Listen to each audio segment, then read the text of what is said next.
A good restaurant lease is imperative for any business, more so for the restaurant business. It is the lifeblood of the business. Without the lease, there's really no business. Let's discuss this right now.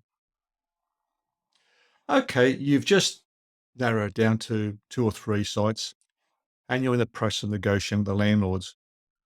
What do you do now? What do you look for? What do you negotiate with? Okay, firstly, when it comes to restaurants and cafes for that matter, normally most people stay there for 2, 3 years on average. Some might stay for 20, some might stay for 1, depending on the circumstances.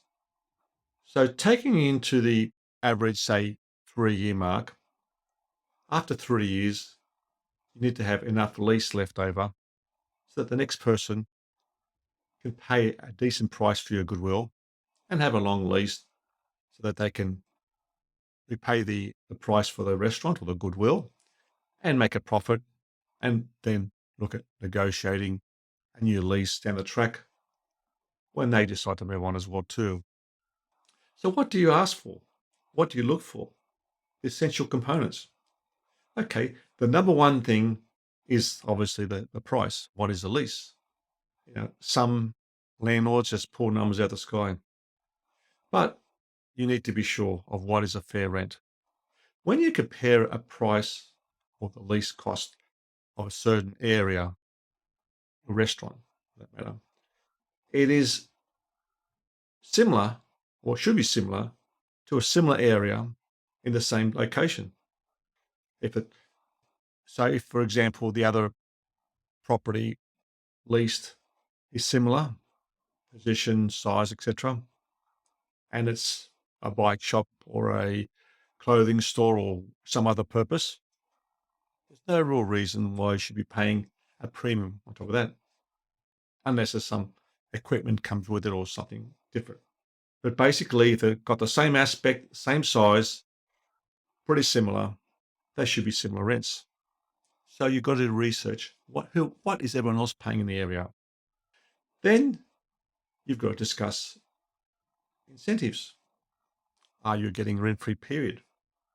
Is your landlord contributing to the cost for your fit out? What are the increases? Are they fair? Are they the going rate in the current climate? That 3-4% increase a year, at the moment, or they are some combination of CPI plus increases. Have you got a sufficient option period?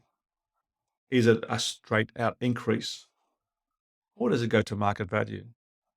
A lot of leases, especially the retail leases, they've got laws, certain laws. Now, with retail leases, you can only have one or the other, either a set increase or a market increase option. You can't have both increases on a year-to-year annual increase. So when you get to your option period, a lot popular way is market value. Now, this is a each way bet. The landlords are probably anticipating a surge of popularity in the area and a surge of prices, and there could be a substantial jump. It doesn't always go that way. It can also work against them because it comes to the lease period, option period, you may even prove to the landlord that the rents have gone down, so your rent may actually go down. So work out whether this option is the best option for you, or go for the straight increases like you have for the duration of the lease. So they're the basic components. Now you have to ensure that you have to have well-qualified, experienced lawyer who understands the way restaurant leases work to ensure that they can help you in the process. And more importantly, a good coach or an experienced person in the industry to guide you along the whole process to make sure that everything's been followed through and guide you to the next stage of opening a restaurant and making a success of it. Do you have any comments? Subscribe to this channel for more tips on helping you start and grow your restaurant. Thank you.